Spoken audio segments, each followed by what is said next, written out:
Սիրիայնակիցներ քուրերի եղբայրներ ողջույն, Խոստուկ մեդիայի հարթակում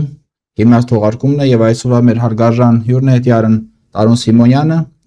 Տիարն Սիմոնյանը մենք արդեն առիթ ունեցել ենք հյուրն կարել մեզ մոտ, այսօր նորից այդ լավ փորձը կրկնենք։ Հիշեցման կարգով իհարկե այն հանձանց, որոնք դեռևս մեր հյուրին չեն ճանաչում կամ չեն հիշում այս պահին, հիշեցնենք, որ մասնագիտությամբ Տիարն Սիմոնյանը իրավաբան է, գիտնական, քաղաքական նաև գործիչ եւ եթե չեմ սխալվում 2019 թվականից մինչ 2021 թվականը մեր հյուրը ստանձնել է ազգային ժողովի падգամավորի պաշտոնը ազատ ցուցակով։ Բարև ձեզ Տիարն Սիմոնյան։ Ձեզ։ Հույս ունեմ սխալ բան չասացի։ Մեկնական խոսքը ամենից ճիշտ էր։ Տարեթվերի մեջ ինչ որ մի փոքր երկմտեցի, բայց ինչև է։ Շնորհակալություն դեր թանկ ժամանակի համար։ Ես եմ շնորհակալ։ Մեր հետևորդներից մեր ընկերներից շատ հարցեր էին ինձ ուղղել, որոնք մի փոքր շատ մասնագիտական էին, այդ մասին հույս ունեմ հետագայում կանադառնանք, քիչ ավելի լայն թեմաների մասին խոսենք մի փոքր այսօր։ Նախ եւ առաջ ինչպես կգնահատեք մեր այսօրվա մեր քաղաքական այսպես դաշտի վիճակը, հա, ընդհանրապես ազգային ժողովին նայելով թե այլ լայն ավելի sense վերլուծություն անելով ինչ գնահատական կտակ։ Կարծում եմ տարիներ առաջ տված գնահատականը մեծ հաշվով չի փոխվել եւ քաղաքական համակարգը մեզ մոտ հասուն չէ եւ բնականաբար դրանից բխում է որ ամբողջ քաղաքական մշակույթը բավականին ցածր մակարդակում է գտնվում եւ իհարկե պայմանավորված է տարբեր գործոններով, բայց հիմնական գործոնը, որ ես ախտորոշել եմ եւ տեսնում եմ, դա ցանկության բացակայությունն է ընդհանրապես հասունացնել քաղաքական համակարգը եւ զարգացնել քաղաքական մշակույթը։ Ցավոք սրտի ցանկության բացակայությունը հիմնականում մինչեւ այսօր եղել է եւ շարունակում է լինել այն, որ որքան ցածր է հասարակության եւ քաղաքական էլիտաների քաղաքական մշակույթը, այդքան ավելի հեշտ կառավարելի են դառնում բոլորը, որովհետեւ դեռ հին Հռոմից եկած այդ սկզբունքները աղմուկի ժամանակ հիմնականում ինչ է հետաքրքրում բազմությանը, դա ուտելիքն է եւ տեսարանը, հիմա եթե դա կարողանում ես ապահովել մեկը մյուսի հաշվին կամ երկուսը միասին, ապա կարողանում ես նաև քո ձեռքում կենտրոնացած իշխանությունը հարատևացնել, այսինքն երկարացնել, որքան որ կկարողանաս, բայց դա ոչ մի դրական բան չի խոստանում ամբողջ հասարակությանը, ազգին եւ բնականաբար նաև պետությանը, որտեղ ի վերջո քաղաքական համակարգի հասունության պակասը հանգեցնում է, որ այդ համակարգը փլուզվում է։ Ես հուսով եմ, որ մենք չենք հասնի այդ ծայրահեղ իրավիճակին եւ ինչ որ փուլում կգիտակցենք, որ շատ ավելի օգտակար է հասուն քաղաքական համակարգը անգամ մեր իշխանության բացակայության պարագայում, քան եթե մենք ունենանք իշխանություն, բայց լինի ոչ այդքան հասուն քաղաքական։ Իսկ ինչ կարելի է ձեռնարկել, որպեսզի այդ իրավիճակը փոփոխի, որտեղ ինքնուրույն ամեն դեպքում չեմ կարծում, որ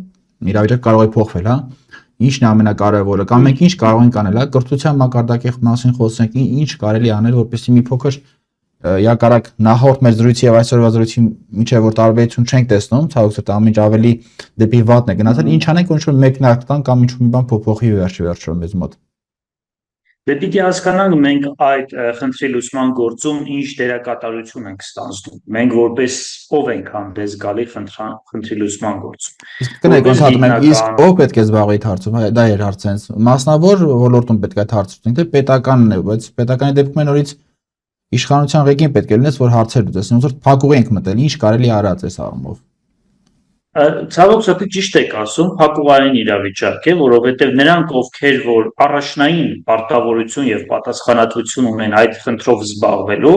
նրանք ցանկություն չունեն այդ խնդրով զբաղվելու եւ սա նոր չէ հայկական իրականությունում, սա հենց անկախության օրերից սկսած մեզ մոտ նկատելի է, որը ժամանակում ավելի ընդգծված, մեկ այլ ժամանակում ավելի թույլ ընդգծված եւ այլն։ Եվ երբ որ նայում ենք, ասում ենք, հա, մենք ուրեմն փաստորեն պետք է գանք իշխանության, ինչ որ մեկը որ ցանկանում է ավելի արդյունավետ հասունացնի քաղաքական համակարգը, նոր կարողանանք առաջարկել տարբերակ հասունացման ճանապարհի։ Բայց մինչև այս բոլոր եկած իշխանավորները ըստ էության կրկնել են նախորդների ճանապարհը եւ չեն ցանկացել զբաղվել հասունացման գործընթացով։ Դրա համար հավանականությունը, որ հենց պետական իշխանության եկած քաղաքական ուժերի ձեռքով կամ ձեռամբ հնարավոր կլինի հասունացման ապահովումը, բավականին ցածր մակարդակում է գտնվում այդ հավանականությունը եւ ես ցածր եմ գնահատում դրա հնարավորությունը։ Ամեն դեպքում սա չի նշանակում, որ մյուսները պետքա ձեռքերը ծալած նստեն եւ ոչինչ չանեն։ Իսկ մյուսները նկատի ունեմ հասարակության հանրային կարծիք ձևավորող մարդիկ, ընտրանիները, իսկ այդ ընտրանիները պարտադիր չէ, որ միայն լինեն քաղաքական ընտրանիներ, հա, քաղաքական գործիչներ։ Այդ ընտրանիները լինում են տնտեսական ընտրանիներ, կապիտալիստական հասարակություններում եւ կապիտալիստական ձև ընտրած պետություններում տնտեսական ռեսուրսներ ունեցող մարդիկ բավականին զորեղ ընտրանիներ են եւ նրանք վաղ թե ուշ պետքա գիտակցեն, որ պետականությունը իրենց սեփականության երաշխավորման միակ գործիքն է։ Եվ այդ տրամաբանության շրջանակներում հասուն պետականությունը, հասուն քաղաքական համակարգով միանշանակորեն նպաստելու է, որպեսզի իրենց տնտեսական հնարավորությունները պահպանեն եւ բազմապատկեն։ Դրա համար տնտեսական էլիտաները եւս պետք է զբաղվեն այս խնդրով, քաղաքական համակարգի հասունացման խնդրով։ Այժմ ես դա չեմ տեսնում կամ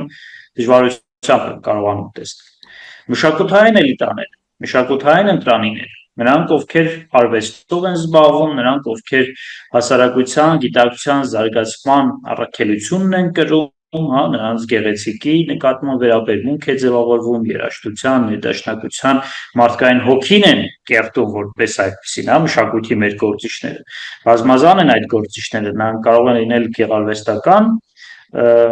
ոլորտից եկած, այսինքն, չգիտեմ, նույն գրականություն գրող մարդիկ, նույն տեսաֆիլմներ հեռարձակող մարդիկ, դերասանները, գեղանկարչությամբ զբաղվող մարդիկ, նրանք ովքեր մարդկային հոգու դաստիարակությամբ են զբաղվում, նրանք եւս իրենց առաքելության բաժին ունեն եւ պետք է նպաստեն, որպեսզի կարողանան ըստ էության դաստիարակությունը բարձր մակարդակի պահել։ Գեղագիտական դաստիարակությունը, որովհետեւ առանցքային է արվեստով մարդու դաստիարակությունը մեր հասարակությունում։ Մյուս էլիտաները, դրանք արդեն գիտության բնագավառի էլիտաներն են, ընտրանիները, ովքեր կրթության ոլորտի մարդկանց հետ զուգահեռ զբաղվում են հասարակության ներդաշնակության, կրթության բնագավառում ներդաշնակության ապահովմամբ, նրանց ինտելեկտուալ հնարավորությունների զարգացմամբ, ցույց տալով, որ քաղաքական համակարգի հասունացումը եւ նրանց առանձին մարդկանց անձնական երջանկության երաշխավորումը ուղիղ պատճառ հետևանքային կապի մեջ է գտնվում, որտեղ հնարավոր չէ ոչ հասուն քաղաքական համակարգ ունեցող պետությունում անձը ամբողջությամբ երջանիկ զգա, որովհետև նրան շրջապատող բոլոր պետաիշխանական, պետաիրավական, տնտեսական կառույցները կազմաքանդվում են, եթե քաղաքական համակարգը հասուն չէ, եւ ի վերջո նա հայտնվում է դժբախտության զգացողության ճիրաններում, ինչպես որ մենք այս վերջի 6 տարիներին ավելի անմիջականորեն զգում ենք, հա, պատերազմի հետևանքով եւ մնացած բոլոր հետևանքներով։ Այսինքն ես տեսեք մի քանի ուղղություններով ընտրանիներին նշում եմ ու նրանց աշխատանքը, որը անկախ նրանից պետությունը, պետական քաղաքական իշխանությունը զբաղվում է քաղաքական համակարգի հասունացմամբ, թե չէ, այս ընտրանիները պետք է զբաղվեն։ Անկամ մի հակադրություն քաղաքական իշխանության քարոզած ինֆորմացիայի, հա, որը որ այս պահի դրությամբ ես կարծում եմ, որ չի նպաստում ազգային շահի սպասարկմանը կամ պետական շահի սպասարկման եւ կամ քաղաքական համակարգի հասունացմանը։ Բայց դուք համարում եք, որ ընտրանի այնուամենայնիվ գոյություն ունի մեր երկրում կամ համայնայության գրկում եթե համարեք, անգամ նաեւ գաղութացիան ներսում կա ընտրանի որպես այդպեսին։ Տեսեք, իդեալական մակարդակում մեր պատկերացրած մակարդակում չկա, իմ պատկերացրած մակարդակում չկա, այնպեսին ինչպեսին, որ ես կուզենայի տեսնել։ Բայց մենք գործ ունենք իրականության հետ եւ այդ իրականության ներսում պետք է նշмарենք, որոնք են ընտրանիներ։ Տեսեք, մենք խոսում ենք քաղաքական ընտրանիների մասին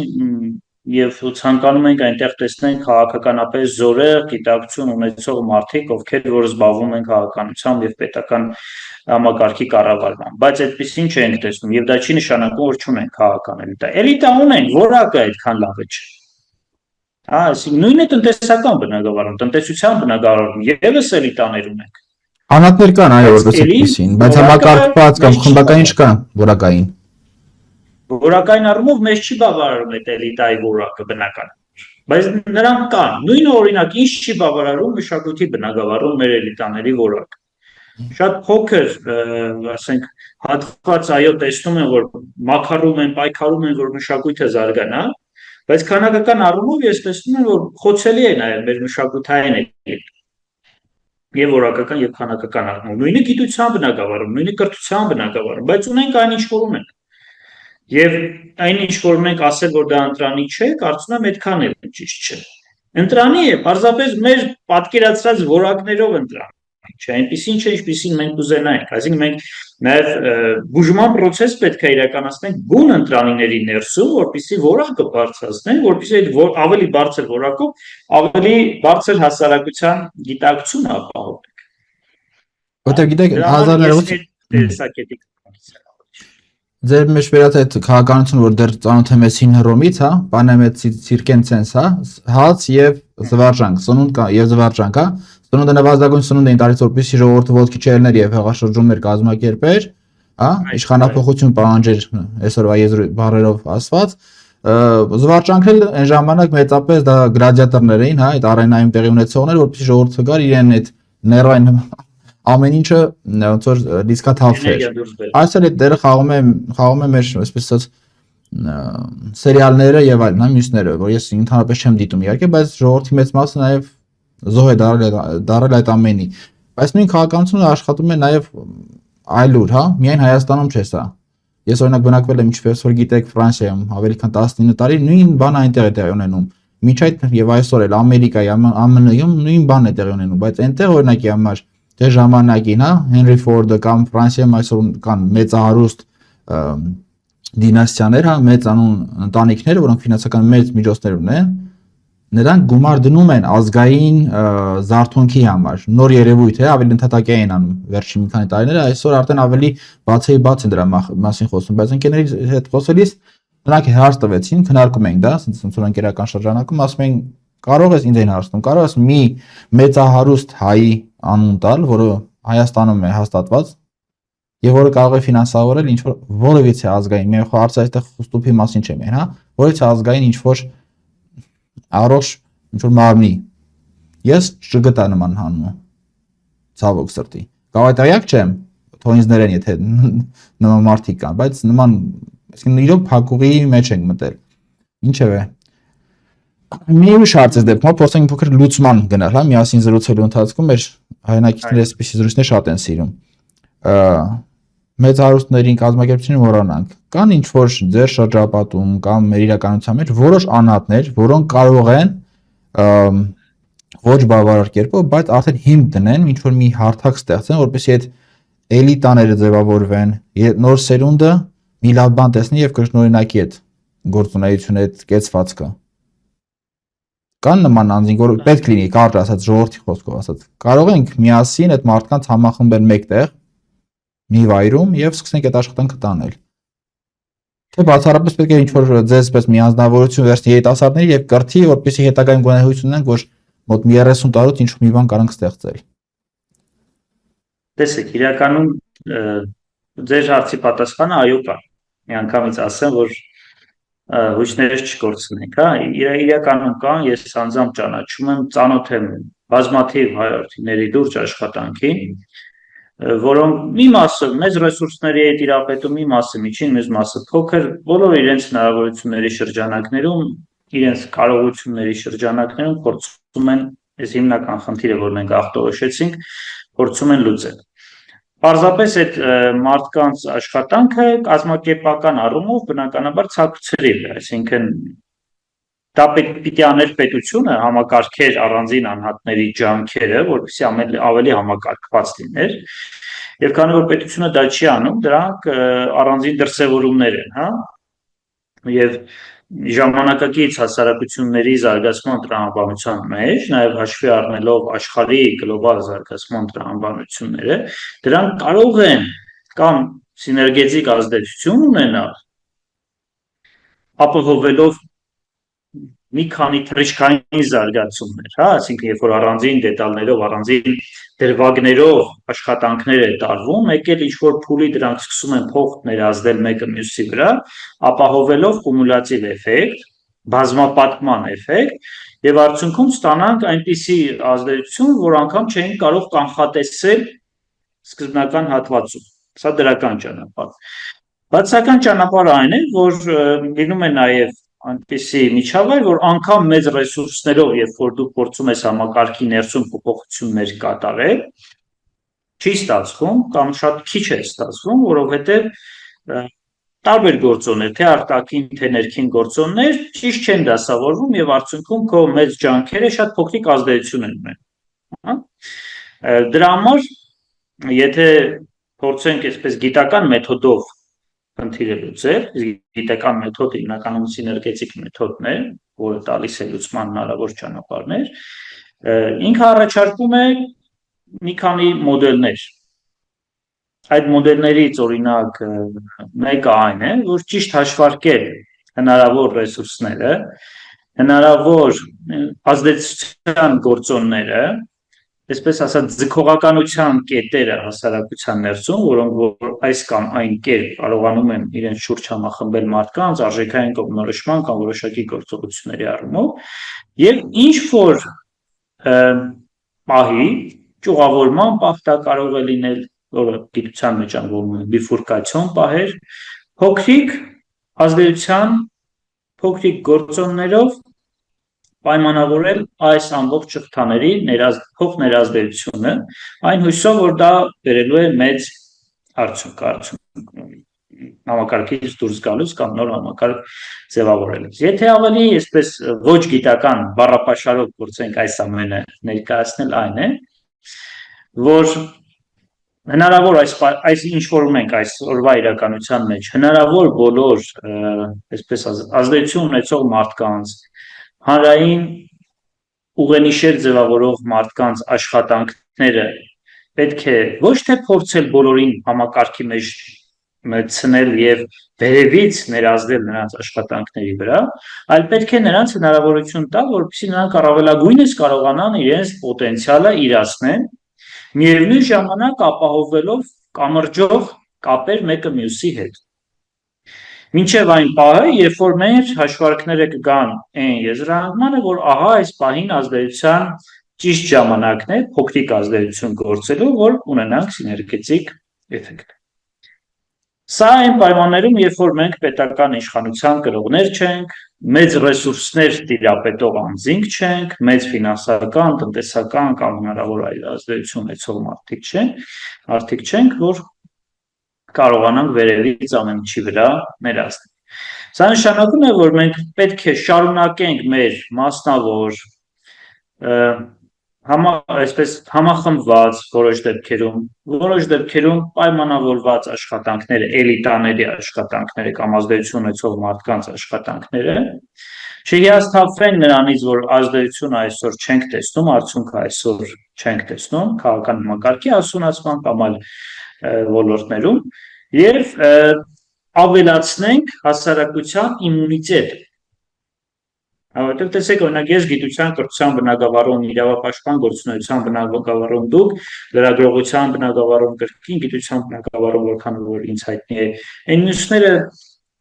բիզնես մշակույթի բնագավառում են, մյուսները արվեստի բնագավառում, երբ որ իմունիտետ այս փոքրիկ դրվագներով մենք հասարակության կարողանում ենք մի քիչ ավելի բարձրացնենք, մենք կարողանում ենք ավելացնել դիմադրողականությունը հասարակության։ Այդ ձեր նշած պետություններում, Միացյալ Նահանգներում, Ֆրանսիայում կամ եվրոպական ավելի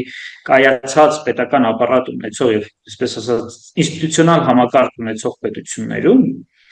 արդեն իսկ իմունիտետային համակարգը բավական չափով զարգացած է, դրա համար այնտեղ սպառողական հասարակության այսօրվա մարտահրավերները ինչքան էլ որ շատ են դրսևորվում, դրանք գոյապահպանական հարցի առաջ չեն կանգնեցնում հասարակության, ինչպիսին օրինակ մեզ են կանգնեցնում։ Մեր մոտ չկա հասարակության ինստիտուցիոնալ զարգացվածությունը քաղաքական տեսանկյունից, մեր մոտ չկա հասարակության պետական ապարատի հետ շփման մշակույթը, պետական մեքենայի հետ շփման մշակույթը եւ այլն։ Դրա համար մեզանում սպառողական հասարակության այս իմ նշած եւ ձեր ավելացրած որակները որ շատանում են, Հասարակությունը կազմաքանդման եզրին է կանգնում, այսինքն զսպող համակարգեր չկան, ինստիտուտներ չկան։ Նույն օրինակ ժողովրդավարության մասն է, չէ՞, եւ պատկերացրեք ժողովրդավարությունը այսքան պրոպագանդում ենք, բայց երբ որ հասարակության ներսում չկան ինստիտուցիոնալ կառույցներ ժողովրդավարությունը իրացնելու համար, դա շատ կարճ ժամանակահատվածում դառնում է ամբողջավարություն, օրխոկրատիա, արիստոտելյան տերմինով ասած, որը միանգամից քանդում է պետականությունը։ Ֆրանսիան, Միացյալ Նահանգները, Գերմանիան, Անգլիան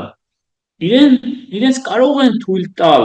սպառողական հասարակության որոշակի չափաբաժին ունենալ, որովհետև այնտեղ քաղաքական մշակույթը բավականին զարգացած է, ժողովրդավարական ինստիտուցիոնալ համակարգը կայացած է։ Մենք այդ շռայլությունը մեզ չեն կարող թույլ տալ, որովհետև մեր պարագայում դեռ չունենք այդ ինստիտուցիոնալ բազան, որի միջոցով անցնելուց այս հոգեբանությունը երջանկապաշտական, երջանկությունը պաշտելու, նյութական կարիքների բավարարման համար հոգևոր արժեքները զոհաբերելու կամ այլ կերպ ասած հեդոնիստական այս մոտեցումները միանգամից գալիս են ու տանում են մարդուն, կտրում են իրեն արժեքային համակարգից, ազգային նպատակներից, պետականությունը պահպանելու ցանկությունից եւ այլն։ Այդ դրա համար է հիմնական մտավախությունը նրանում, որ սպառողական հասարակության ժամանակակից աշխարհում գոյություն ունեցող գործընթացները ամենաուժեղը եւ ամենախոցելին հարվածում են հենց մեր նման հասարակություններին, որոնք ունեն պետականության երկարամյա պատմություն, քաղաքական զարգացած մշակույթ եւ իհարկե հասուն քաղաքական համակարգ։ Եվ քաղաքական համակարգից զատ նաեւ էլիտաները, որոնք վերացվեցին, հա, ցեղասպանության առաջին ոնց որ զոհերը մեր ազգի հենց նրանք էին, այդ պայքարող մարդիկ էին, որոնք կրթված էին, որոնք նաեւ պայմանական կարող ենք ասել աշխարհն էին տեսել, հա, լավ վատ երևույթներն են ուսումնասիրել աշխարհում տիրող եւ բոլորին հենց ի սկզբանե վերացրեցին եւ դրա այդքանից հետո չեն կարողանում մենք վերականգնել մեր էլիտան։ Իհարկե ընթացքում ունեցել ենք մեծ հայեր, բայց նորից չեն կարողացել դեռևս լիովին ոտքի կանգնենք, որպեսզի առաջ ընթանանք։ Ու ցավոք սրտի դա միայն մեր մոտ չի եղել, ասենք նույն առաջին աշխարհամարտի պատերազմից հետո ռուսական կայսրությունը վերցրեք։ Ես ուսումնասիրել դուք ասեցիք։ Ինչ արեց։ Առաջին հերթին վերացրեց նախկին ազնվականությանը։ Ու ոչ միայն ժառանգական ազնվականությանը, նաև օրինակ մտավոր ազնվականության այդ էլիտաների։ Ու եթե ուշադիր նայեք խորհրդային միությունը մինչև երկրորդ աշխարհամարտի ավարտը 50-60-ական թվականները բավականին լուրջ խնդրի առջև էր։ Առաջնորդող մարդկանց պակաս կար։ Եվ այսօր էլ կարծում եմ նույն եւ Հայաստանի Հանրապետությունը եւ օրինակ Ռուսաստանի Դաշնությունը եւ նման այսպես խնդիրների միջոցով անցած հասարակությունները դեռևս խնդիր ունեն որակյալ էլիտաների եւ այդ կերպ նաեւ պետականությանը։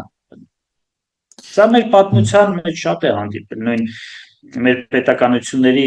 հիմնականում ավարտը խորհրդանշվել է օրինակ նախարարական տոհմերի ոչնչացմամբ, եւ դրանից հետո էլ պետականությունը պահով չի եղել։ Այո։ Մի այսպես երևույթ էլ կա, նայեք, քանի որ խոսեցինք Եվրոպայի մասին, քանի որ բանաճանաչել եմ, այնտեղ եմ ապրել եւ խորապես ուսումնասիրել եմ, աչքովս եմ տեսել նաեւ այդ իրականությունները,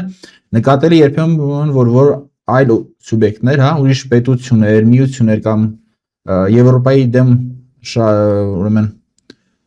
շահագրգռված կողմեր նաև այնպես են անում, որպեսզի էլիտան լինի հնարավորինս փխրուն, անորակ, արժեզրկված եւ այլն։ Նույն բանը դուք նկատում եք մեր պարագայում, այսինքն կան արտաքին սուբյեկտներ, որոնք գործում են մեր դեմ,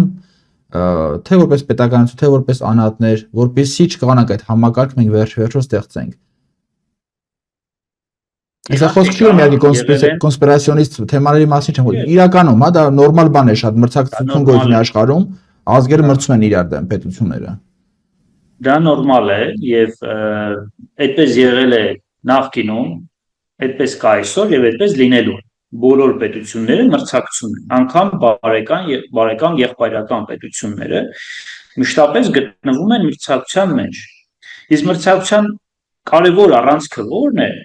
Դիմացինին միշտ կախվածության մեջ գցես քեզնից կամ քո ձեռքում առկա ռեսուրսներից։ անհատական մակարդակով, ռեսուրսային մակարդակով, քաղաքական մակարդակով, հնարավոր բոլոր մակարդակներով, կրոնական մակարդակով, աշխարհում ամեն ինչ, այսպես ասած, վերահսկողության եւ իշխանության մասին է, եւ անհատական, եւ հասարակական, եւ պետական մակարդակներում։ Մրցակցությունը ամենուր է, տնտեսությունից սկսած, վերջացրած քաղաքականությամբ։ Բոլորը ուզում են մեկը մյուսին ավելի կախված տեսնել իրենցից։ Դրա համար ինչ է պետք։ Դրա համար պետք է, որ քո մրցակիցը շատ ավելի խոցելի պետական համակարգ ունենա եւ հասարակական համակարգ։ Եթե հնարավոր է պետական համակարգի խոցելիությունը ապահովել պետական միջոցներով կամ միջպետական հարաբերությունների մակարդակով կամ տնտեսական գործիքակազմով, հասարակությունը ինստիտուտներից, այսպես ասած, զերծ պահելու, հասարակությունը ավելի համախմբված դարձնելը կանխելու եւ այլ գործընթացներ ապահովելու համար անհրաժեշտ է, որ նրանում չձևավորվեն ուժեղ անհատներ եւ ուժեղ ինստիտուտներ։ Ավելին անհրաժեշտ է, որ այդ հասարակությունը բարոյապես կամ արժեքային համակարգի տեսանկյունից շատ ավելի խոցելի լինի։ Եվ այսօր, այո, շատ պետություններ, շատ ուժեր, շատ տնտեսական միավորներ, անգամ ոչ պետություններ, պրոպագանդիստական գործիքները օգտագործելով, մեդիան օգտագործելով, գովազդային հոլովակները օգտագործելով, նպաստում են, որպեսզի հասարակության ներսում ավելանա նյութապաշտ մարդկանց քանակը, հոգևոր արժեքներից հեռու մարդկանց քանակը, սպառող հոգեբանություն ունեցող մարդկանց քանակը։ Ինչու՞, որովհետև այդ մարդիկ ավելի կառավարելի են։ Այդ մարդիկ ավելի կառավարելի են եւ կախված են այն ամենից, ինչ իրենք արտադրում եւ մատուցում են նրանց։ Եվ հետաքրքիր համակարգ է իրականում ձևավորվում, հա։ Մարդիկ գնում են աշխատանքի, փող են վաստակում, որպեսզի գնեն այնպիսի նյութական բարիքներ, որոնք արտադրում են այն մարդիկ, ովքեր որ նրանց վճարում են աշխատավարձ։ Արդյունքում այն մարդիկ, ովքեր որ այս համակարգը ստեղծել են եւ շարունակում են օգտագործում են մարդկանց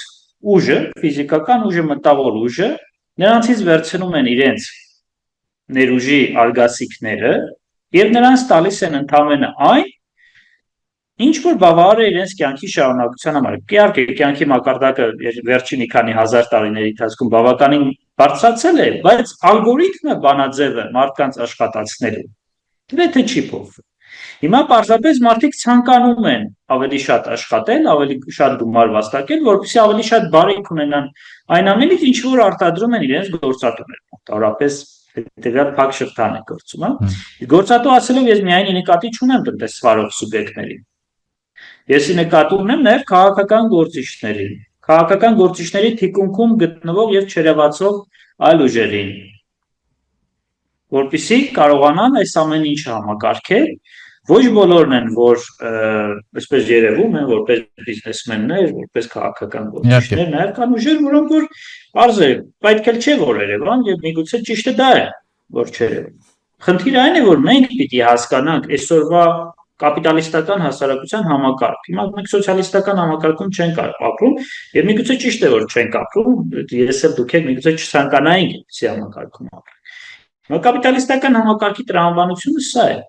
Մենք այս ամեն ինչով հանդերձ պիտի հասկանանք, մենք զոհ ենք,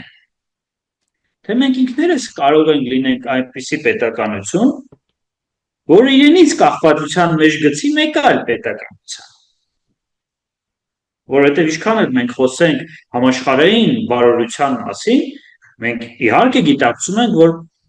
բացարձակ փոխկապվածության համակարգ է այսօրվա աշխարհում։ Մեկը մյուսից փոխկապակցված են բոլոր պետությունները։ Եվ շահում է նա, որ ավելի շատ կախվածության մեջ է գցում այլ պետությունների, քան ինքն է կախված մյուս պետություններից։ Մեր նպատակը ոչ թե պետք է լինի, այսպես ասած, դրախտային միջավայր ստեղծելը աշխարհում, որովհետև դրա ռեսուրսը չունենք ամենայն դեպս Հայաստանի Հանրապետությունը եւ Հայաստանը, հա։ Միգուցե ինչ որ պահի որ ունենանք պատմության մեջ, կարողանանք այդ դրաֆտի համար պայքարել,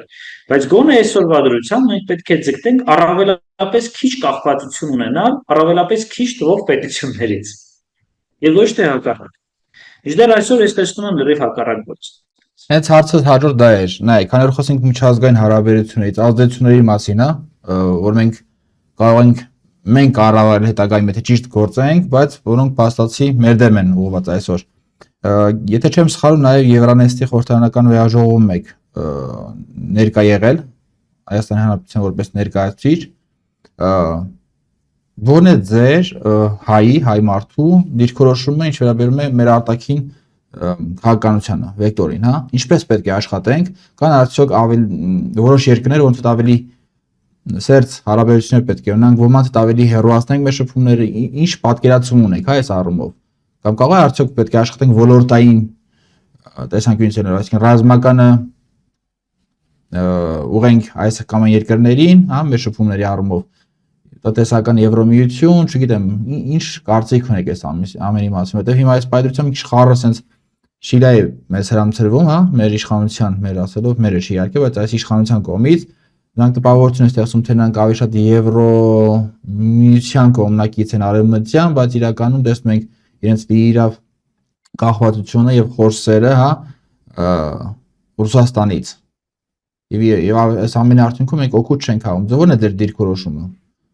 Հաշվառանը նաև ներեցեք իհարկե, որ ունենք գաղութայություն, ես գաղութայություն բառը անդադ կգնում եմ, սփյուռք բառը ես որոշում չօգտագործել ընդհանրապես, ինչ անենք, որ նաև խնդիր չստեղծենք մեր հայրենակիցների համար եւ ընդհակառակ նրանք ել ավելի կապվեն, նրանք նույնպես լավ իմաստով օգտագործենք մեր շահի համար։ Դռներ չփակենք նրանց համար նույնպես էլի։ Շատ մեծ եւ խորքային հարց եք տալիս, դժվար մենք կարողանանք մի քանի րոպեների, միգուցե ժամերի ընթացքում չենք կարողանա այդ հարցին ամբողջական պատասխանել, բայց սկզբունքային մակարդակում կարող ենք ուղենիշեր հստակեցնել, հա։ Այո, Եվրոնեստում ես աշխատանք տարել եմ պարլամենտական դիվանագիտության շրջանակներում եւ նաեւ եղել եմ տնտեսական համագործակցության իրավական մոտարկման հանձնաժողովի համանախագահը Եվրոնեստի, որը բավականին կարելի ասել արդյունավետ աշխատանք ապահովեց եւ իմ առաջարկած նախագիծը Եվրոնեստի խորհրդարանական վեհաժողովում անցավ դեպ Հայաստանի կարծես թե վերջի շրջանում միակ նախագիծն է եղել, որ Հայաստանը հեղինակել է, այն ժամանակ ես եւ իմ գործընկերները հեղինակեցինք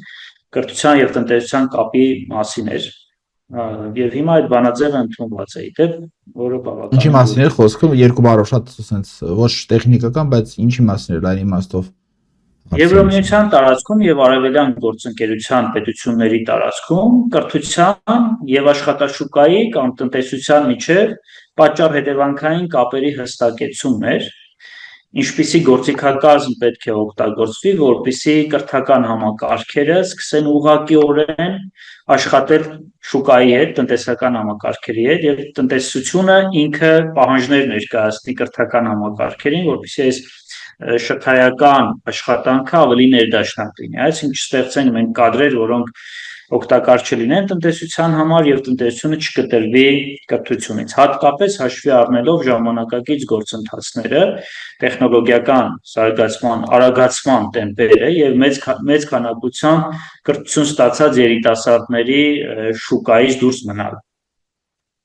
Սա էր, որ բավականին առաջադիմական էր եւ Եվրոմիության մեր գործընկերները եւս աջակցեցին մեզ, որպեսզի մեր առաջարկած բանաձևը եւ հեղինակած բանաձևը անցնի Եվրոնեստում։ Իսկ որքանով է հիմա կիրառվում, չգիտեմ, դա մենք արել ենք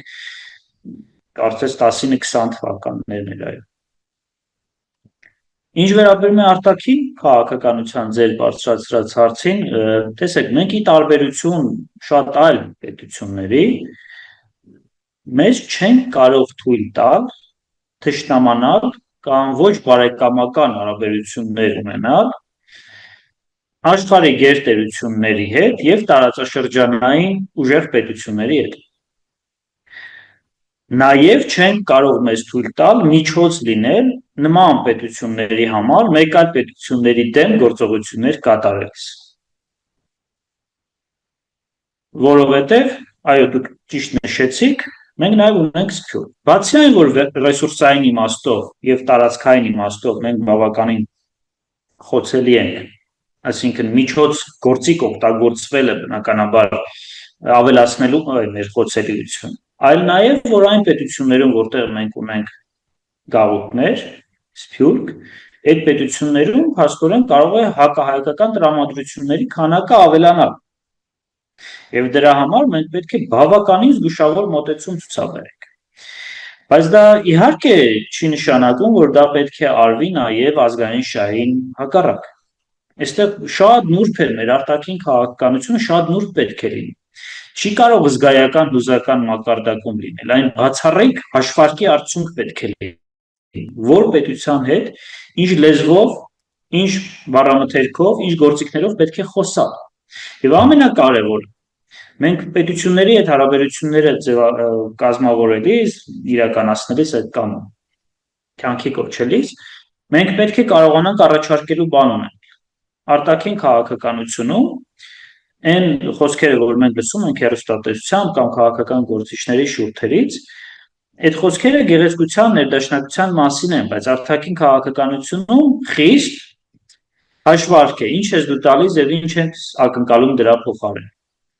Այս բանակցային հմտությունների բազմազանությունը դիվանագիտական գիտելիքն է ապահովում։ Դրա համար մարդիկ գնում են, սովորում են 4 տարի, 6 տարի, մարդիկ կան 10 տարի են սովորում, որպեսզի կարողանան այդ հմտություններին տիրապետեն եւ հասկանան, թե իրենց օրինակ փոքր ռեսուրսների շրջանակներում ինչ մեծ առաջարկ կարող են կատարել այդ թվում մեծ պետությունների։ Հիմա եթե ժամանակակից խնդիրները դիտարկենք, ժամանակակից աշխարհում մի քանի հիմնական, այսպես ասած, առաջնահերթություններ տնտեսության եւ քաղաքականության մակարդակ։ Երկուսը հիմա մեկը մյուսով բնականաբար փոխպայմանավորված են, միշտ է փոխպայմանավորված եղել, հիմա ավելի ակնհայտ է։ Հիմնականում դա ռեսուրսն է, շուկան եւ ճանապարհը, ինչպես այդ ռեսուրսը հասցնել այդ շուկա։ Այս երեքում մենք պետք է հասկանանք մեր դերը որն է։ Այսօրվա իշխանությունների վարած քաղաքականությունը հիմնականում գնում է ճանապարհին։ Խաչմերուկ, Միջանցք եւ այլն եւ այլն։ Շուկա չենք կարող լինել, բնականաբար մեր շուկան բավականին փոքր է, 3 միլիոնանոց շուկա է, եւ այդքան էլ վճարունակ շուկա չէ։ Շուկան այսօր առավել մեծ Եվրոմիությունն է եւ Միացյալ Նահանգներ, հիմա արդեն ոնց որ Չինաստանն ու Հնդկաստանն են կամաց դառնում են գայթակղիչ շուկաներ։ Ռեսուրսը մենք չունենք բնական պաշարների այնքան մեծ ռեսուրսներ, որոնք որ մեզ դարձնեն շատ զորեղ, այսպես ասած, ռեսուրսային պետություն, ունենք իհարկե լավ պաշարներ, որոնք արդյունավետ չեն օգտագործում։ Այսինքն ռեսուրսային իմաստով մենք պետք է եղած ռեսուրսների օգտագործումը բարձրացնենք ամենաբարձր մակարդակի, այսինքն դառնանք ոչ թե գաղութ պետություն, որ հումք է արտահանում, այլ այդ հումքը ինչ որ բան է սարքում, նոր է արտահանում։ Եվ երկրորդը օգտագործենք արկա բոլոր ռեսուրսները։ Արկա բոլոր ռեսուրսներից ամենաքիչ օգտագործվող ռեսուրսը, որ եւ ամենավատ օգտագործվող ռեսուրսը, որ մենք այսօր ունենք, մարդկային ռեսուրսն է։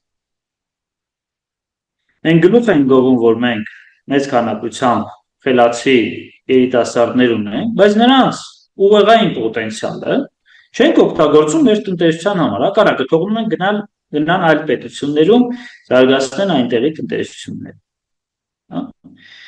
Դրա համար առաջնային առումով ես գտնում եմ, որ արտաքին քաղաքականությունը ճիշտ կազմակերպելու համար մենք պետք է կարողանանք այս 3 առաջարկած 3 արկա միտումներից գոնե մեկով եւ երկուսով արդյունավետություն ապահովենք, որպեսզի դրանից բխեցնենք մեր առաջարկը այլ պետությունների։ Եթե մեկի համար մենք կարող ենք միջանցքային առաքելություն կատարել, բայց ոչ թե միջանցք, ես միջանցք բառը օրինակ սխալ եմ համարում օգտագործել, կամուրջ կամուրջային առաքելություն կատարել տնտեսության համար, քաղաքական երկխոսության համար, իդեպ մենք բացառիկ ազգերից մեկն ենք, որ շատ հակամարտող պետությունների համար ճանաչելի եւ հասկանալի մարդկային խոսք ունենք, որով կարող են նրանց համար կամուրջ հանդիսանալ։ Եվ Արևելյանն ենք Արևմտյան, այսինքն այո, ճիշտ եք։ Այո, Մշակութային մեր այո, քաղաքակրթական կշիռը շատ կարևոր է։ Անկներեք։ Այո։ Մեզ հասկանում են եւ Արևելքում, եւ Արևմուտքում, եւ Հյուսիսում, եւ Հարավում։ Բոլորն էլ կարող են մեզ ընկալել որպես իրենց,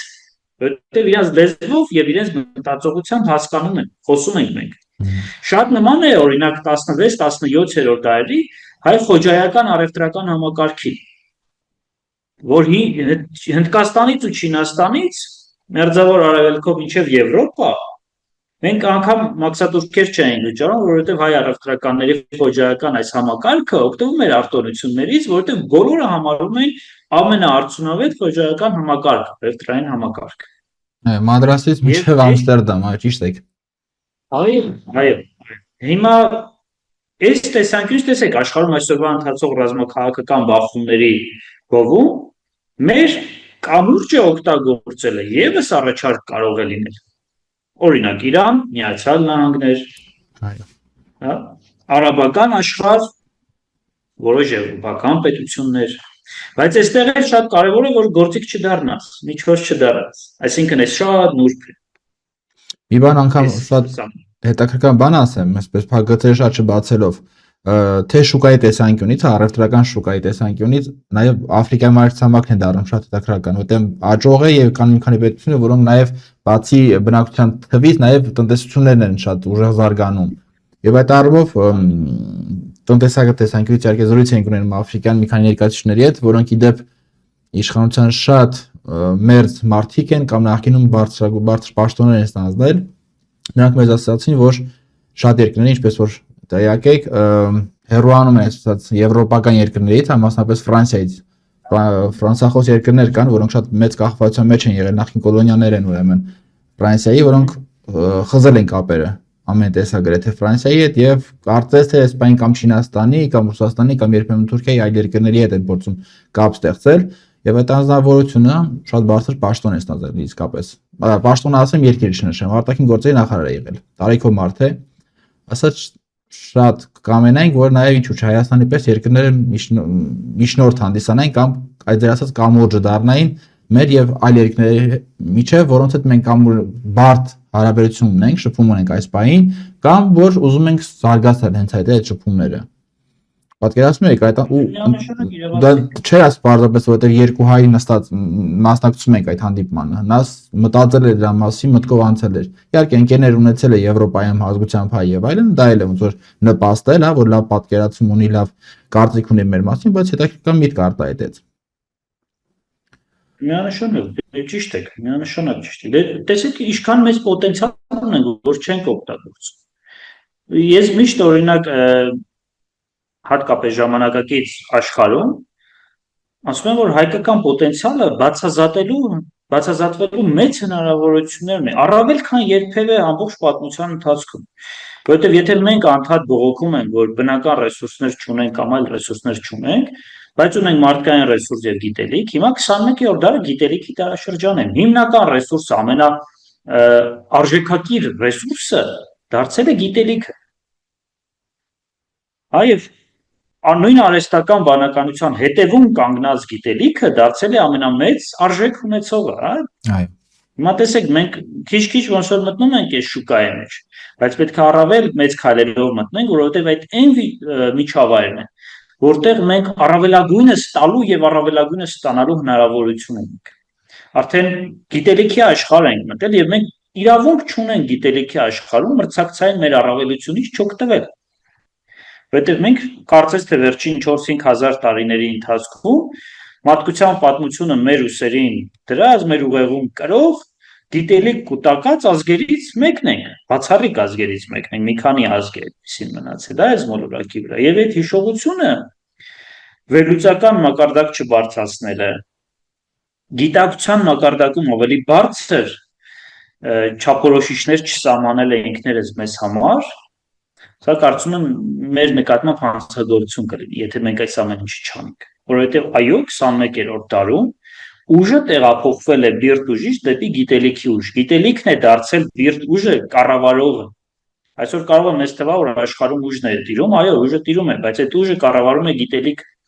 հաշվարկը։ Այո։ Եվ դա մենք կարող ենք սանձել, դարձնել մերը։ Չեմ ասում 100%, բայց ինչ որ մի տոկոսով դա մենք կարող ենք անել։ Եթե չանենք, ես չգիտեմ, այս պատմությունը այլևս մեզ չի ների։ Բողոքում ենք նավթի պակասից, գազի պակասից կամ դրանց ընդհանրապես բացակայությունից, հասկացանք։ Հիմա տնտեսությունը դարձել է գիտելիքի տնտեսություն։ Հիմա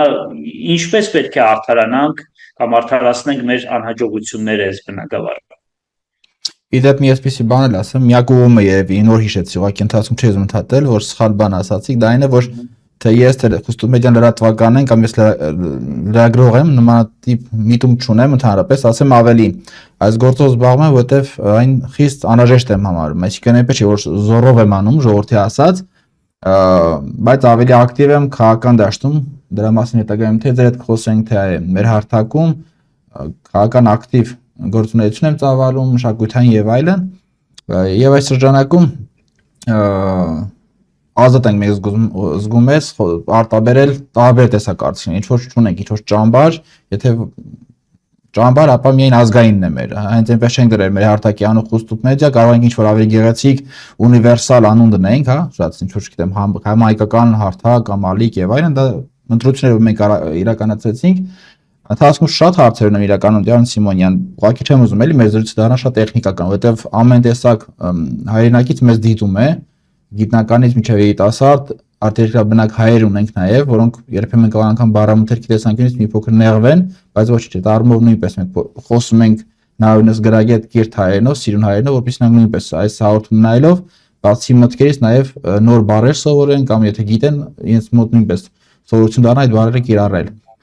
Միջ անցնելով վերջին հարցին, սա պետք է անպայման անեմ, հա, նախ շնորհակալություն դուք ինձ նվիրել եք ձեր գիրքը Արբանե, ընթերցել եմ 2 անգամ ու շատ հետաքրքրական է։ Այն մտքերը, որ մենք այստեղ արտաբերում ենք, ոչ ուղի ձևով, հա, բայց այստեղ նույնպես ամփոփված են կամ այն հարցերը, որ ես տալիս եմ, դուք կարող եք նաև այս գրքի մտքերով պատասխանել։ Եթե մարդիկ կհետաքրքրվեն, անպայման թող հետաքրքրեն այս գիրքը եւ գտնեն եւ կարդան։ Շատ հաճելի գիրք է, շատ ինքը տեսքով էլ է սիրուն եւ մտքերն են շատ հետաքրքրական։ Նայեք, խոսեցինք մեր գաղութայության մասին, շատ բաների մասին խոսեցինք, բայց նորից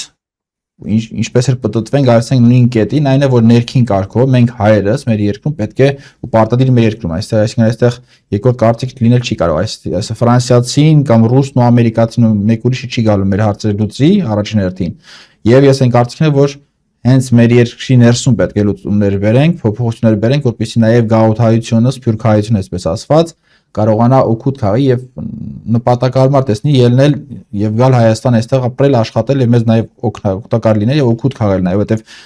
մեր երկրում բնակվելը նաեւ նրան շահից է բխում։ Սրա մասին մենք անդրադառնանք 100 հաղորդումներում եւ այսպես վերջին հարցը նորից մի քիչ լայն է, մոտ մի 15 րոպե ունենք դեռևս վերջացնելու համար։ Գիտեմ, որ մի շարք հետազոտությունների հեղինակ եք, անձամբ մի քանիսին ոնց որ ծանոթացել եմ, այստեղ ուրեմն վերնագիրը փորձեմ գտնել եւ կարդալ էվոլյուցիոն առանձնահատկությունները անցումային եւ անկայուն հասարակություններում եւ պետություններում։ Մանրամասն պետք չի խոսել, բայց ինչ է այս հետազոտությունը տալիս մեզ, հա, որպես հայ մարդ։ Ինչ հետևություն կարող ենք անել եւ ինչ օգուտ քաղել մեր պետականաշինության եւ այս որ ասում ենք անդադ հարթակի ստեղծման համար։ Ինչ յուրահատկություններ ունենք մենք եւ ինչ կարանք անենք այս առումով։ Այդ գիտական հետաքրքրությունը իմ մոտ առաջացել է դեռ ուսանողական տարիներում եւ պատահական չէ, որ հենց իմ տեխնացուական ատենախոսությունը այդ թեմայով եմ գրել անկայուն եւ անցումային հասարակություններում եւ պետություններում շարժման կամ էվոլյուցիոն տրամաբանությունը կամ դինամիկան ինչպես է։ Էվոլյուցիա է գրել, հա։ Տեխնացուական ատենախոսությունը հենց դրա մասին էր եւ ես օգտագործել եմ նոր մեթոդաբանություն, որը մեզ համար է նոր իրականում, որովհետեւ Եվրոպայում նոր չէ դա 20-րդ դարի 50-ական թվականներից այդ մեթոդաբանությունը արդեն կիրառվում էր սոցիոլոգիական հետազոտություններում կամ սոցիալական գրեթե բոլոր գիտություններում մեզանում շատ ուշ սկսեցին հետազոտել եւ իրավագիտության բնագավառում ես առաջինն էի։ Իմ մոտ առաջացավ այդ ցանկությունը այդ հետազոտություն կատարել, որովհետեւ ես դասական գործիքներով, մեթոդներով չէի կարողանում հասկանալ մեր հասարակության զարգացման տրամաբանություն, դրական կամ բացասական զարգացման տրամաբանություն, էվոլյուցիա, ներպետականության զարգացման տրամաբանությունները, եւ դրա համար գնացի երրորդ մակարդակի մեթոդաբանության, որը կոչվում էր համալիր համակարգերի տեսություն, տեսություն համալիր համակարգի տեսություն, Եվրոպայում օգտագործում են սիներգետիկ մեթոդաբանություն եւ ռուսական միջավայրում նաեւ սիներգետիկ մեթոդաբանություն են օգտագործում, որը բացահայտում է քաոսային համակարգերի ներքին օրինաչափությունները, որոնք մեր համար քաոսային են, բայց իրականում ավելի խորքային պատճառ-հետևանքային կապերով կապակցված գործընթացներ են։ Եվ բոլոր գրեթե անցումային պետություններում այդ քաոսային դրսևորումները կա, անհասկանալի դրսևորումները։ Ես օրինակ մեկ-երկու ասել քաոսային դրսևորում ասելով որ մեզ դիտորդը նույնպես հասկանա։ Քաոսային դրսևորում, երբ որ դու չես հասկանում, թե ինչու տեղի նախ գործընթացները արագ են տեղի ունենում, եւ դու չես հասկանում պատճառ-հետևանքային կապերը այդ գործընթացների։ Քեզ համար անընդհատ պատահականություններ են լինում։ Օրինակ, հեղափոխություն է տեղի ունենում։ Տնտեսությունը միանգամից կործանվում է կամ պատահաբար տնտեսությունը միանգամից զարգանում է։ Մարդը միանգամից, ասենք, չունևոր կարգավիճակից դառնում է ունևոր կարգավիճակ։ Մեկ էլ մարդը տեսնում է, որ որևէ արժանիք չունի, մեկ էլ քաղաքական բարձր պաշտոն է ստանում տարբեր գործընթացներով պայմանավորված։ Այսինքն դու տեսնում ես մենակ սկզբնական իրավիճակը եւ արդեն արդյունքը։ Ինչու ինչպես չես հասկանում։ Չես հասկանում, որովհետև գերարագ գործընթացներ են եւ համակարգն այնքան խիտ է, որ այդ կապերը դու չես տեսնում։ Դրա համար քաոսի տպավորություն է քո մոտ առաջանում։ Հիմա այդ մեթոդաբանությունը ես որ ընտրեցի դեռ 2009 թվականից եմ զբաղվում այդ ուսումնասիրություններով եւ փորձեցի բացահայտել այն օրենքները կամ օրինաչափությունները կամ գործիքները, որի միջոցով տեսանելի է լինում, հասկանալի է լինում ամբողջ գործընթացը։ Եվ ինչ հասկացաք, ինչ ուսուցան է ձեր այդ հետազոտությունը, ինչ ես գիտեմ հետազոտությունը 1 բառով 2 բառով ասել հնարավոր չէ, ուղղակի վերնագրերը շատ հետաքրքրեցին, ուզեցի անպայման ոնց ձեր այդ ծանր աշխատանքի պտուղը մի հատ տեսնենք այստեղ։ Կանխատեսման հնարավորություններ է տալիս, այսպես ասեմ։ Երբ որ ես օրինակ 2012 թվականին հրատարակեցի այդ իմ տեխնացուական ատենախոսությունս, առաջին մասը, երկրորդ մասը 2023-ին եմ իդեպ հրատարակել, 10 տարի հետո, 11-10 տարի հետո։ Այնտեղի կանխատեսումները իրականացան 2018 թվականին, իդեպ իշխանապողց։ Այսինքն, եթե ես տակավին երիտասարդ 23-24 տարեկանում կարողանում էի գիտական մեթոդի օգնությամբ հասկանալ եւ տեսնել այն ինչ որ տեղի է ունենալու 6-7 տարի հետո, դա նշանակում է, որ դա ինչ որ հրաշք չէ, ինչ որ վերևից, ներքևից, կողքից ուղղորդվող գործընթացներ չեն։ Դրանք համակարգի զարգացման ներքին թաքնված օրինաչափություններ են, որոնք ինչ որ մի պահի այդ պահը շատ հստակ որոշելը դժվար է, բայց մոտավորապես կարելի է հասկանալ։ Ինչ որ մի պահի դուրս են գալիս ջրի երես։ Դա շատ կարևոր է նաև դիվանագիտական հարաբերություններում եւ քաղաքականության մեջ, որովհետեւ էվոլյուցիոն զարգացումներ մենակ սոցիումի ներսում չեն, նաև սոցիումների հարաբերությունների մեջ են, պետությունների հարաբերությունների մեջ։ Եվ իմ ընկերները շատ դեպքերում ասում էին, այդ ոնց արեցի, որ օրինակ կանխատեսեցիր 20 թվականի պատերազմ։ Օրինակ ես 20 թվականի սկզբում անգամ ազգային ժողովում ելույթներ ունեմ, որ այդ տագնապի մասին անդադ հնչեցնում է, որ գործընթացներ կան, որոնք տանում են պատճառ-հետևանքային կապով ուղղակիորեն աղետի, բայց կարծես լսողների քիչ էին։ Ես մոտավորապես 3 օր բանով էի, ասել էի, որ 20 թվականի հոկտեմբերին եմ տեսնում, որ հնարավոր հարձակում կլինի ու դա մոտս արդեն տագնապը մակարդակը բարձրացավ հուլիսյան դեպքերից հետո։ Հուլիսյան դեպքերից հետո արդեն ակնհայտ էր, որ հարձակում լինելու էր, բայց մեր գործընկերները երևի թե ծանոթ չէին համալիր համակարգերի տեսության մեթոդաբանությանը եւ արհամարում էին գիտելիք եւ գիտությունը։ Ինձ նույնպես իրավունք տակ ձեզ ընկեր համարելու եւ հարց տամ, դրանից են ասիկ որ ընկերները ձեր հարց էին տալիս։ Այսօր մենք 2026 թվականին ենք այս նկարահանում անում, ինչ է կանխատեսում գալիք 7 տարիների համար, եթե ամեն ինչ ընթանա այնպես ինչպես որ ընթանում է։ թե իրական ձեր կարծիքը հայտնեք եւ վերջնական խոսքը նաեւ վերջում ասեք ձեր ուղերձը հայ ժողովրդին ինչ անենք որ լավը լինի, այսպես ասած, խոսքը ձերն է։ Եթե թողնենք գործընթացները գնան այնպես ինչպես այսօր գնում են, իմ կանխատեսումը բավականին վատ է, որովհետև ինքնահոսին տրվելով վերև չեն գնում։ Ես ամենայն դեպս չեմ տեսել գետ, որ վերև է հոսում, բոլոր իջնում են ներքև։ Եվ դա ինքնահոսն է։ Հիմա մենք կարծես թե ինքնահոսի մեջ են, մեր շուրջը կատարվող ոչ մի գործընթացի նկատմամբ վերահսկողական լծակ չունենք, եղածներից է զրկվել ենք։ Արցախը բացի այն, որ մեր հայրենիքն էր եւ շարունակում է մնալ մեր հայրենիքը, ամեն ինչ պիտի անենք վերականգնելու եւ միացնելու Հայաստանի Հանրապետությանը, մեր անվտանգության կարևոր երաշխիքներից մեկն էր եւ այն լծակը, որի օգնությամբ մենք կարողանում ենք որոշակի գործընթացներ վրա հասնել։ Հիմա չունենք այդ լծակը, իսկ քաղաքական ներքին գործընթացները տանում են նաեւ արկա կառույցների ոչնչացմանը, կազմաքանդմանը։ Չինացի մի հատ մտածող կար 20-րդ դարի, ասում էր, երբ որ փոքր մարդիկ սկսում են մեծ թվերներ առաջացնել, նշանակում է ուր է արևը մայր է մտնել։ Սա այդ բացական կանխատեսումն է։ Ես հույս ունեմ, որ մենք ի վերջո կվերագտնենք ինքներս մեզ, կհասկանանք, որ մենք կարող ենք լինել ավելին, քան այսօր ենք, եւ պետք է լինենք ավելին, քան այսօր ենք, ու կստանձնենք այն համարձակությունը, որով ինքներս մեր մեջ կստեղծենք նախ առաքինի անհատականություն, բարոյականություն եւ արժեքային համակարգում ունեցող, եւ դրանից հետո կլծվենք արդեն ամուր դիմակայուն հասարակության ձևավորմանը, որի միջոցով արդեն կստեղծենք առաջընթաց ապահովող պետականություն։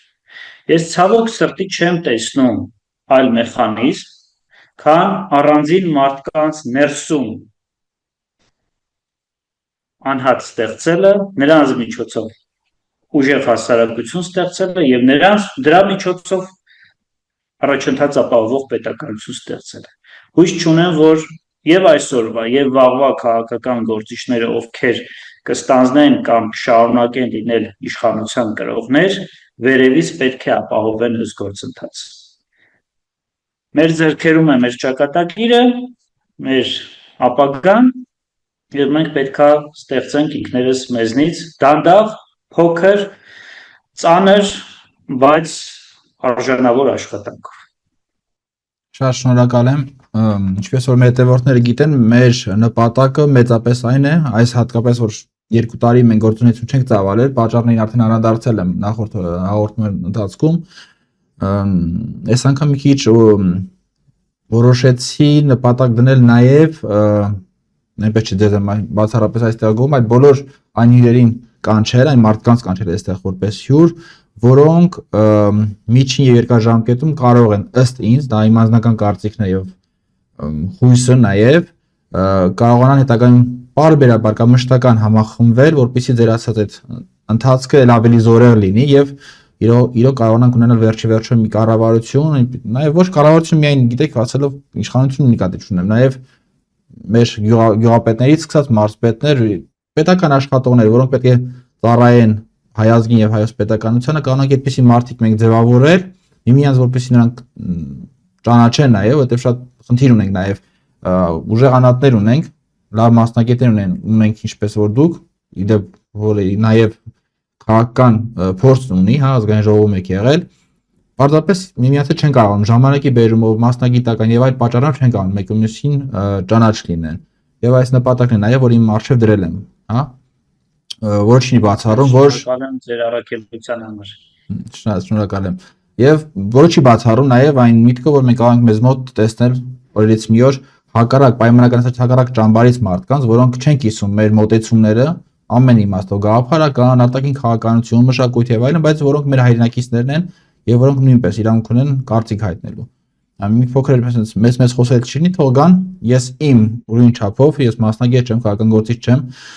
երկար տարիներ դրսում ապրած հայ եմ, պատրաստ եմ նաեւ նրանց հետ բանավիճել եւ փորձել նաեւ բախել իմ մտքերը, իրենցինի հետ։ Տեսնենք ով է ի վերջո ճիշտ։ Նորից շատ շնորհակալ եմ ձեր շատ թանկ ժամանակի համար, շատ հետաքրքիր մտքեր ունեն, շատ հարցեր իհարկե կային, որ պետք է տայի ձեզ անցումային պետության մասով, գիտեմ որ խոսք ունեք ասել, բայց դա ամենին կանադառնանք հետագայում։ Մեր հայրենակիցներին էլ, մեր հետևորդները պետք է անպայման խնդրեմ հավանել այս տեսահոլովակը, հավանել հենց ինքնաբուխ չէ, ինքնանպատակ չէ, հա, դա մեզ թույլ է տալիս, որպեսզի ել ավելի տարածված լինենք YouTube-յան հարթակում, ավելի տեսանելի լինենք եւ հետեւաբար նաեւ մեր մտքերը ավելի լավ պրոպագանդվեն մեր հասարակության ներսում,